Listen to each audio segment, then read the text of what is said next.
Ça commence à devenir un classique, hein, ces petits moments-là en voiture. Là. OK, donc une nouvelle opportunité de sortir de la ville s'offre à nous.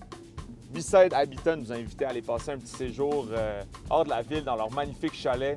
J'ai accompagné de mes deux frères, Alexis Demers et Francis Blais, avec qui j'ai fondé Menu Extra. Puis l'idée, c'est vraiment de faire une petite retraite gastronomique. On va vous montrer comment faire un champ-vallon, qui est une recette de chalet québécoise. Et aussi, l'idée, c'est d'être en nature, connecté avec le terroir québécois, s'inspirer pour l'été qui s'en vient. Les beaux produits sont littéralement juste de l'autre côté de la porte. On arrive à l'été dans pas trop longtemps. Donc voilà, c'est parti, let's go!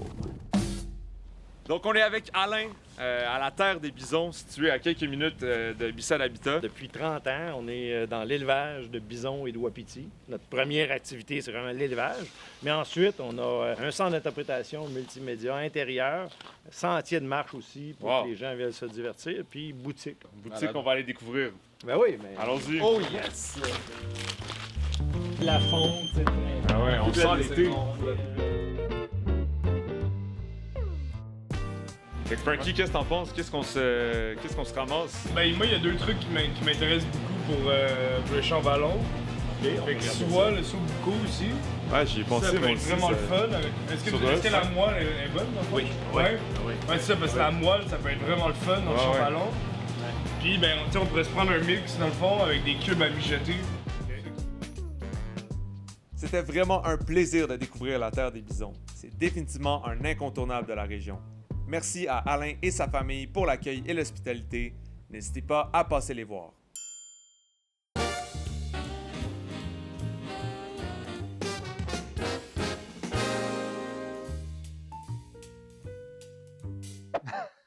Vous êtes là. Rentrez, je vous attendais.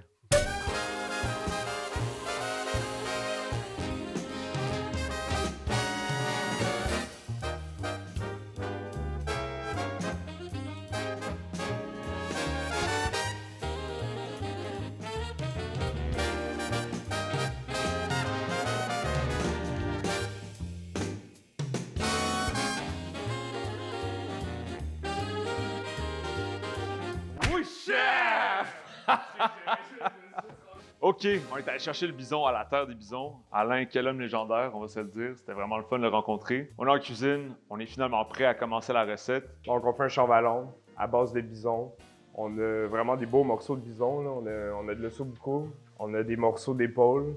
Dans le fond, c'est des cubes de viande. Sur l'épaule, un muscle qui travaille un petit peu plus. Ouais. Dans le fond, on fait un plat braisé. L'idéal pour le Tous brésil. ces tissus-là conjonctifs vont venir fondre à la cuisson, ça va donner du gras. Ça fait en sorte que la viande est comme vraiment tendre après le braisage. On a un super foyer à bois. C'est quand même assez rare, on va se le dire. C'est pas tous les domiciles qui ont une antiquité pareille, mais un peu moderne maintenant. C'est le fun, on va pouvoir connecter avec la flamme, que ce soit à l'extérieur, mais aussi à l'intérieur du chalet. Donc on est rustique, hein? On connecte avec les racines, on a du bison, on a de la flamme, puis on a une belle recette.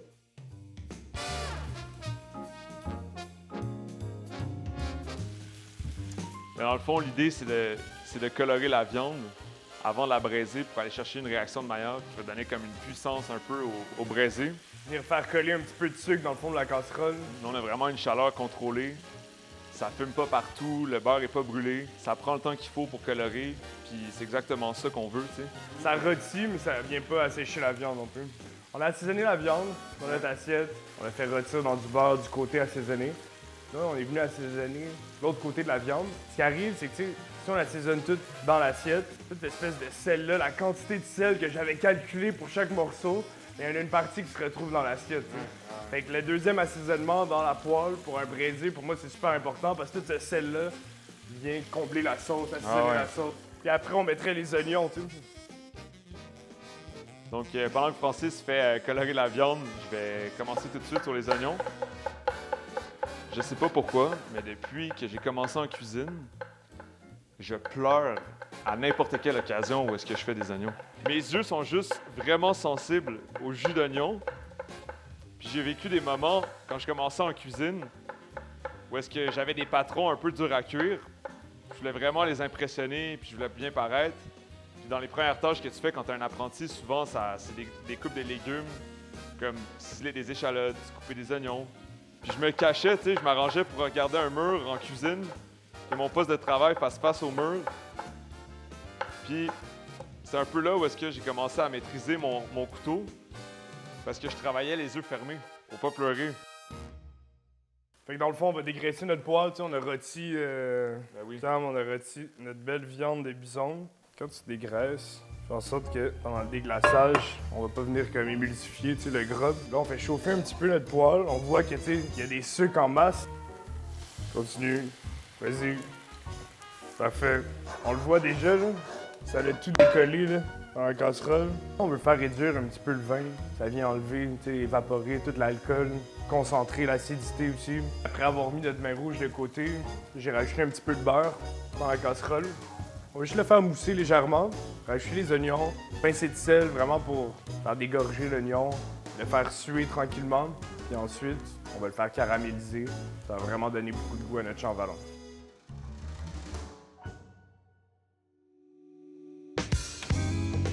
Alright. Oh yeah! Fait qu'on avait envie de se griller quelques petits légumes pour l'accompagner, ce champ-vallon-là. C'est sûr qu'il faut travailler avec un peu de feu, mon chef. Fait que t'as ta mallette à bois. Ça, j'ai apporté mon instrument. Je suis le maître du feu. Je vais te faire un feu magnifique, grandiose. Wow.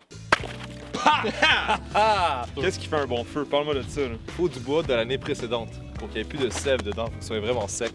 Fait que dans le fond, si jamais il y a une attaque de zombies, Faut que tu as besoin t'attendes. de partir un feu, T'attends. prépare ton bois pour dans un an. Moi, je suis tout le temps prêt. Pour faire un bon feu, 3 choses. Oxygène, température d'ignition, combustant. Oui.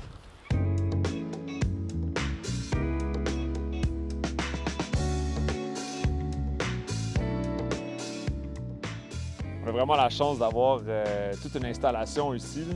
J'adore cuisiner sur la flamme, mais encore plus qu'on a un setup idéal comme ça. Une braise sensationnelle en plein centre. Ça va être exactement parfait. On va pouvoir griller nos beaux légumes.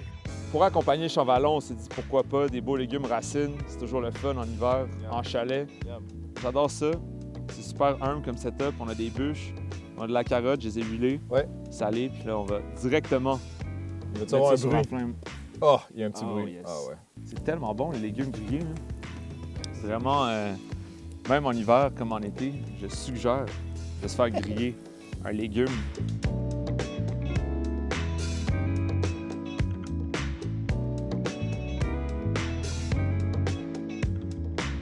J'essaie de faire griller les oignons verts puis le persil.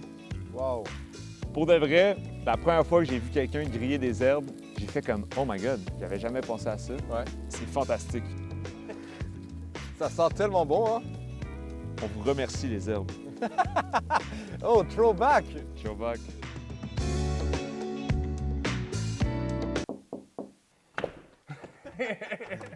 Bonjour messieurs, c'est pour une livraison. Si je tournais pas le tourniquet du bon bord, merci pour les légumes. Grand plaisir, à plus tard. Frank, t'as fini de caraméliser les oignons, ils sont fantastiques. Moi, j'appellerais même ça une petite fondue, là. Une petite fondue d'oignons. Fait que là, c'est quoi la prochaine étape? On va retirer les oignons. Yep. On va aller couper les pommes de terre.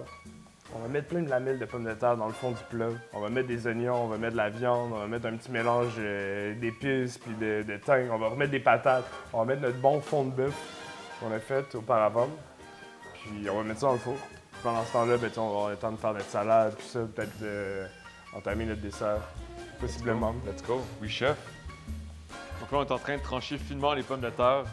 On va recouvrir le champ-vallon de fines tranches. Tu sais, on va quand même braiser la viande. Fait qu'on veut pas avoir des pommes de terre trop fines, tu sais. Ça va devenir des chips, il n'y aura plus de texture. Tu sais, on veut quand même avoir tu sais, un petit bite de pommes de terre. Ouais, absolument. Tu sais. Finalement, le grand moment, Frankie, on va monter le champ-vallon. C'est pas tout le monde qui met des pommes de terre dans le fond d'un champ-vallon. Moi, j'aime bien parce que ça rajoute un petit peu de pommes de terre dans le plat. Tu sais, si on en met juste sur le dessus, il y a juste comme une fine couche, une petite tranche de patate, tu sais, par portion. On en veut de la patate. Oui, ça fait partie un peu de l'accompagnement du plat, tu sais. Ouais. Tu sais, les oignons ont du fromage, là.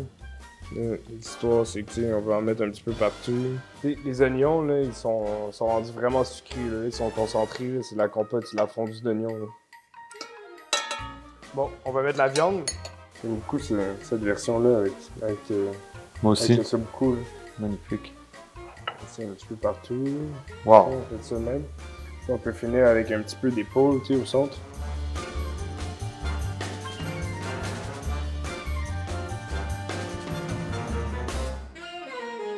On est arrivé au dernier étage. On dépose les pommes de terre. Après ça, on va ajouter le fond. On enfourne pendant au moins 1h30, 2 heures. Hein?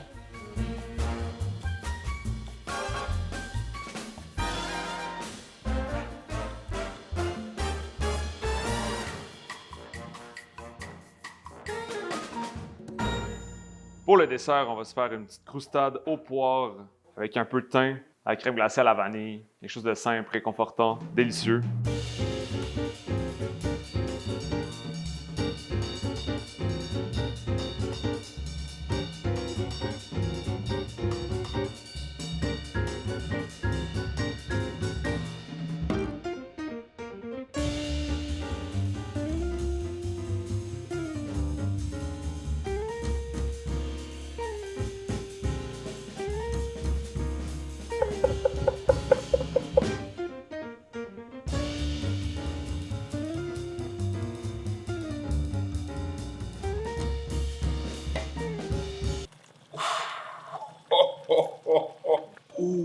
Oh my god! Saint-Gignac de Saint-Alphonse, la petite prairie des grandes montagnes. Il est beau.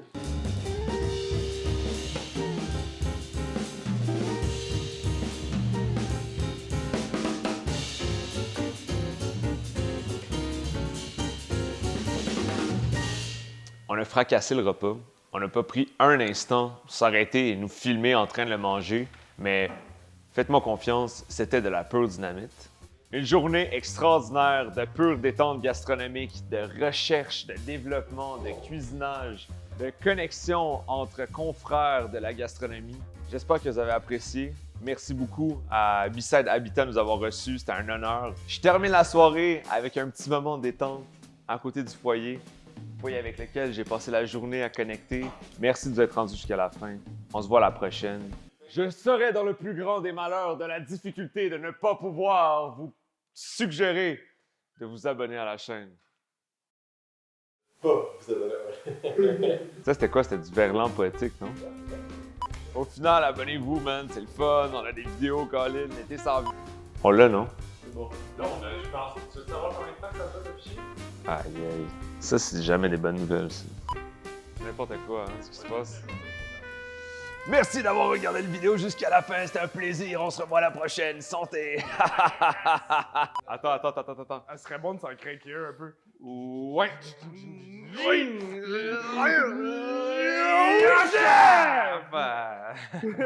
Je sais pas sûr. À chaque fois.